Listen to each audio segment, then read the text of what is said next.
दारुल उलूम देवबंद ने खुलेआम कह दिया कि गजवा हिंद जायज है।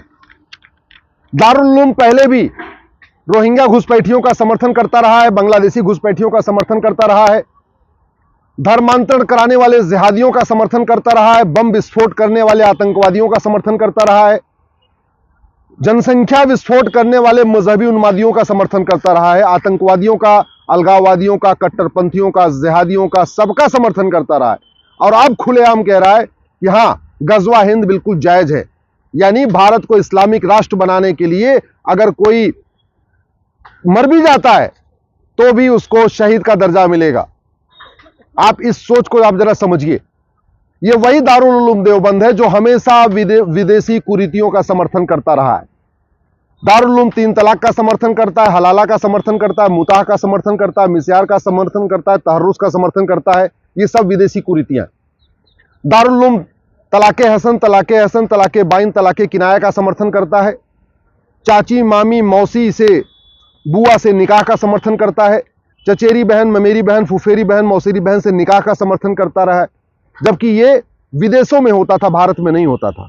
तो एक तरीके से दारुल उलूम जो भारत की संस्कृति है उसका विरोध करता है, वसुधैव कुटुंबकम का विरोध करता है, नारी तू नारायणी का विरोध करता है, सर्वमंगल मांगल्य का विरोध करता है। दूसरी तरफ जो विदेशी कुरीतियां हैं उन सब का समर्थन करता रहा है। अब समय आ गया है कि इस गजवा हिंद के सपने को तोड़ा जाए। जो ये धीरे धीरे काम हो रहा है इसके खिलाफ कठोर कार्रवाई की जाए।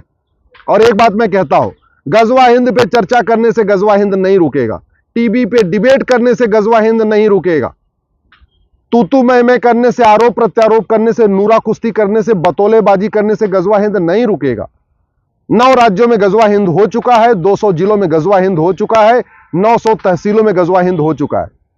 दुर्योधन के ननिहाल गंधार में गजवा हिंद हुआ, अफगानिस्तान बना। राजा भरत के ननिहाल कैके में गजवा हिंद हुआ, पाकिस्तान बना। बांग्लादेश में ढाकेश्वरी मंदिर जहां हिंदुओं का प्रमुख स्थान था वहां गजवा हिंद हुआ, बांग्लादेश बन गया। तो दुनिया के कई देशों में गजवा हिंद हो चुका है जो जहां पे बाकायदा हिंदू रहते थे। इसलिए अगर आप ये सोचते हैं कि नहीं नहीं नहीं ये तो ऐसे ही है, कल्पना है और कुछ बात है कि हस्ती मिटती नहीं हमारी, अरे भैया पूरी दुनिया से बस्ती की बस्ती मिट गई, भारत के 200 जिलों से बस्ती मिट गई, भारत के 900 तहसीलों से बस्ती मिट गई, और अभी आप कह रहे हैं कुछ बात है कि हस्ती मिटती नहीं हमारी। समाधान यह है कि तत्काल घुसपैठियों के खिलाफ कठोर कानून बनाया जाए, घुसपैठियों की 100% प्रॉपर्टी जब्त करने, उनकी नागरिकता खत्म करने, आजीवन कारावास देने के लिए कानून बनाया जाए। धर्मांतरण कराने वालों की 100% प्रॉपर्टी जब्त करने, उनकी नागरिकता खत्म करने, आजीवन कारावास देने के लिए कानून बनाया जाए। समान शिक्षा लागू किया जाए, मदरसा बंद किया जाए, मिशनरी बंद किया जाए, 10वीं तक 1 nation 1 education board, 1 nation 1 syllabus, 1 nation 1 curriculum लागू किया जाए। ये जो विदेशी कुरीतियां चल रही इनको खत्म किया जाए, समान नागरिक संहिता लागू किया जाए, तत्काल 1991 का प्लेस ऑफ वर्शिप एक्ट खत्म किया जाए, और जो भारत के जितने मठ मंदिर थे जिनके ऊपर अवैध निर्माण हो रखा है उनको वापस रिस्टोर किया जाए। 1992 का माइनॉरिटी कमीशन एक्ट खत्म किया जाए, माइनॉरिटी अफेयर मिनिस्ट्री खत्म किया जाए, माइनॉरिटी मेजॉरिटी का कॉन्सेप्ट खत्म किया जाए, विशेष दर्जा खत्म किया जाए, विशेष स्कूल खत्म किया जाए, और सबको एक समान तरीके से ट्रीट किया जाए। ये जो माइनॉरिटी मेजॉरिटी के नाम पर अलग अलग योजनाएं चल रही हैं इसको रोका जाए। 1995 का वक्फ एक्ट खत्म किया जाए, और वक्फ बोर्ड जो 12 लाख एकड़ जमीन पर कब्जा करके बैठा हुआ है उन जमीनों को वापस लिया जाए। भारत में सबके लिए समान शिक्षा लागू किया जाए, समान नागरिक संहिता लागू किया जाए। सबसे इंपॉर्टेंट आर्टिकल 25 में जो एक शब्द किया है प्रोपोगेट, जिसके कारण धर्मांतरण हो रहा है, उस आर्टिकल 25 को बदलने की जरूरत है। आर्टिकल 30 को खत्म करने की जरूरत है जो माइनॉरिटी के नाम पे पूरा खेल चल रहा है। इसी तरीके से आर्टिकल 21A में बदलाव की जरूरत है और सबको समान शिक्षा लागू हो। सबसे इंपॉर्टेंट आर्टिकल 13 के अनुसार सभी विदेशी कुरीतियों को रोका जाए। आर्टिकल 11 के अनुसार नागरिकता खत्म करने वाला कानून बनाया जाए। मैं बार बार कह रहा हूं, गजवा हिंद हकीकत है। गजवा हिंद पे बहुत साइलेंटली काम हो रहा है।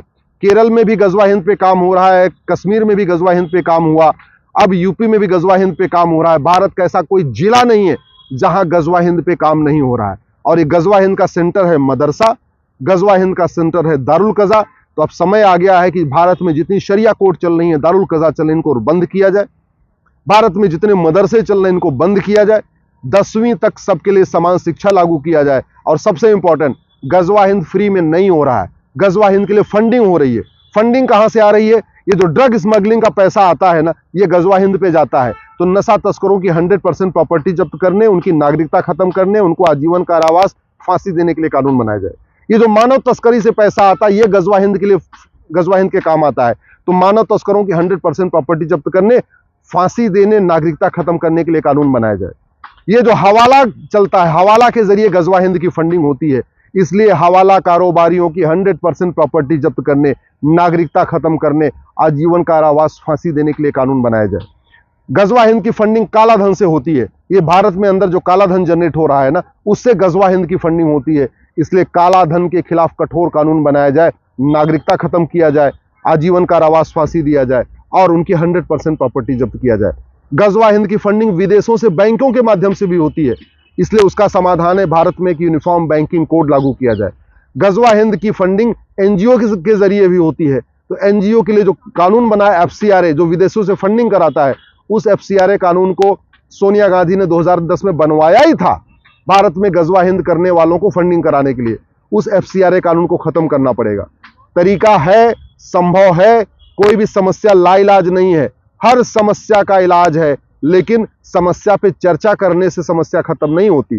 जैसे बुखार की चर्चा करने से बुखार ठीक नहीं होता, बल्कि कुछ दिन के बाद टाइफाइड हो जाता है, ऐसे गजवा हिंद की चर्चा करने से गजवा हिंद नहीं होगा, कुछ दिन बाद गजवा हिंद वास्तव में साकार हो जाएगा। और हुआ है।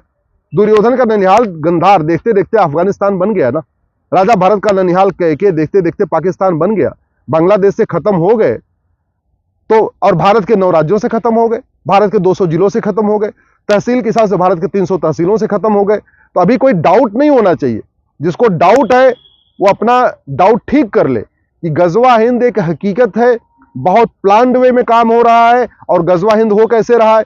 जनसंख्या विस्फोट करके, धर्मांतरण करा के और रोहिंग्या बांग्लादेशियों को बसा के। तो ये जो तीनों हैं, धर्मांतरण, घुसपैठ, जनसंख्या विस्फोट, ये नेताओं के भाषण देने से नहीं रुकेगा, फिल्म बनाने से नहीं रुकेगा, ये भागवत कथा करने से भी नहीं रुकेगा, ये कविता पाठ करने से नहीं रुकेगा, ये अखबारों में लेख लिखने से नहीं रुकेगा, ये टीवी पे डिबेट करने से भी नहीं रुकेगा।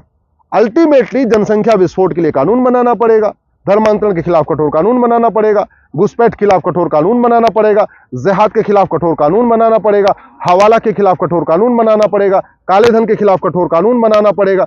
इलाज है कठोर कानून, बाकी तू में चलती रहेगी, आरोप प्रत्यारोप होगा, कोई फर्क नहीं पड़ने वाला, कुछ ढेले भर का फर्क नहीं वाला। ये सड़क के किनारे जो अवैध निर्माण हो रहे हैं, इसके खिलाफ कठोर कानून बनाना पड़ेगा। भाई अरब में एक भी मजार नहीं है, एक भी दरगाह नहीं, एक भी पक्का कब्रिस्तान नहीं, क्योंकि मजार बनाना, मजार पे जाना, दरगाह बनाना, दरगाह पे जाना, पक्का कब्रिस्तान बनाना, पक्के कब्रिस्तान पे जाना, ये तो हराम है। इसलिए अरब में एक भी नहीं है, और भारत में हर किलोमीटर पे है। क्यों है? तो इसके खिलाफ हमें जो अवैध निर्माण होता है सड़क किनारे, इसके खिलाफ कठोर कानून बनाना पड़ेगा। समाधान कठोर कानून है, बतौलेबाजी से कुछ नहीं होगा, नेताओं के भाषण से कुछ नहीं होगा। अगर आप सोचते रहे कि नहीं सत्ता बदलने से नहीं, सत्ता बदलने से कुछ नहीं होगा, कानून बदलने से होगा। ऐसे सांसद बदलते रहेंगे, विधायक बदलते रहेंगे, मंत्री बदलते रहेंगे, मुख्यमंत्री बदलते रहेंगे, गजवा हिंद पे कोई फर्क नहीं पड़ेगा। गजवा हिंद पे फर्क तब पड़ेगा जब कठोर कानून बनाना पड़ेगा। इसलिए मैं आपसे आग्रह करता हूं, फेसबुक पे 5000 फ्रेंड बनाइए और सही बातों को लिखना शुरू करिए। समस्या नहीं, मूल कारण लिखिए, अस्थायी समाधान लिखिए। समस्या पे टीवी पे चर्चा होती रहती है, समस्या अखबारों में छपती रहती है, लेकिन न टीवी पे मूल कारण बताया जाता है, न अस्थायी समाधान बताया जाता है, न अखबार में लिखा होता है। ये काम आप करिए, मूल कारण आप लिखिए, अस्थायी समाधान लिखिए, तब गजवा हिंद रुकेगा। नहीं तो याद रखिएगा, राम जेठमलानी जी ने सोचा नहीं था सब कुछ छोड़ के भागना पड़ेगा, भागे। आडवाणी जी ने सब कुछ सोचा नहीं था सब कुछ छोड़ के भागना पड़ेगा, भागे। मनमोहन सिंह ने कभी कुछ सोचा नहीं था सब कुछ छोड़ के भागना पड़ेगा, भागे। खुशवंत सिंह भागे, मिल्खा भागे, पृथ्वीराज कपूर भागे, आखिर संजय दत्त के दादाजी भागे, ऋतिक रोशन के दादा भागे, मोहिंदर अमरनाथ के पिताजी भागे, सब भागे ना, सब कुछ खेत खलिहान दुकान मकान छोड़ के भागे। अगर आपको भी यही भागना तय है, आप भी चाहते हैं भागना, तो बढ़िया आराम से बैठे रहिए, दल गुलामी करते रहिए, नहीं तो कठोर कानून की मांग करिए।